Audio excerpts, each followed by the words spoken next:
क्या short term में stock market को प्रेडिक्ट करना बहुत मुश्किल की बात है? देखिए, एक्चुअली बहुत मुश्किल नहीं है। अगर आपके पास प्रॉपर इंफॉर्मेशन है उस सेक्टर की और उस स्टॉक की, तो आप भी शॉर्ट टर्म में किसी भी स्टॉक को प्रेडिक्ट कर सकते हैं न्यूज फ्लो के हिसाब से। जैसे 29 मई को मैंने वीडियो बनाया था कृष्णा डिफेंस के ऊपर। कृष्णा डिफेंस का स्टॉक 700 से बढ़ के 900 हो गया है।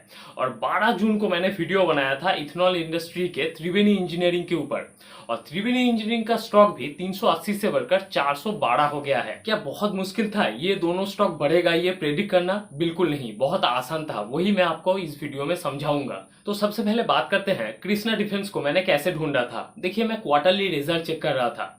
मुझे कृष्णा डिफेंस का क्वार्टरली रिजल्ट दिखा, बहुत अच्छा लगा। कंपनी में 40% से भी ज्यादा सेल्स ग्रोथ दिखा, कंपनी और भी अच्छा लगा। कंपनी की सबसे खास बात लगी कि नेवी को ये बहुत तरीके की प्रोडक्ट सप्लाई करता है। और एक इंफॉर्मेशन मेरे पास पहले से ही था कि डिफेंस सेक्टर में मतलब नेवी के लिए बड़ा बड़ा शिप बनने वाला है, और एक नया एयरक्राफ्ट कैरियर भी बनने वाला है। तो एक कनेक्शन बैठा इस कंपनी के साथ। और प्रोमोटर होल्डिंग जब मैं जाके चेक करने लगा, पब्लिक होल्डिंग में आशीष कचुलिया जी का मुझे शेयर होल्डिंग दिखा 3% का।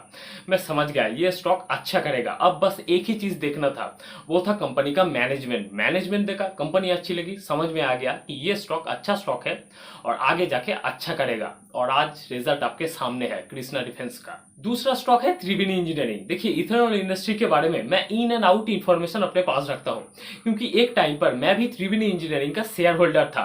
तो बी हेवी मोलासिस क्या है, सी हेवी मोलासिस क्या है, इथेनॉल का प्राइस क्या चल रहा है, ये सब कुछ मुझे पहले से ही पता रहता था।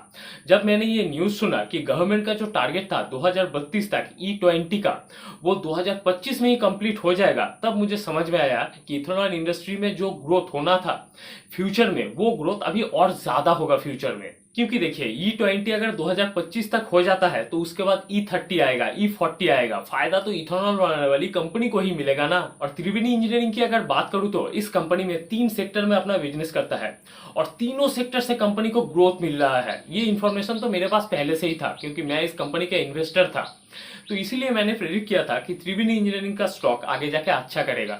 तो ये बहुत कुछ मुश्किल काम नहीं था, बस कुछ इंफॉर्मेशन मेरे पास पहले से ही था, इंडस्ट्री का नॉलेज मेरे पास था, और मैंने ये प्रेडिक्ट किया स्टॉक बढ़ेगा, और स्टॉक बढ़ गया। एक्चुअली मेरा पर्सनली मानना है कि इन्वेस्टिंग लॉन्ग टर्म में हो या फिर शॉर्ट टर्म में, आसान ही होता है।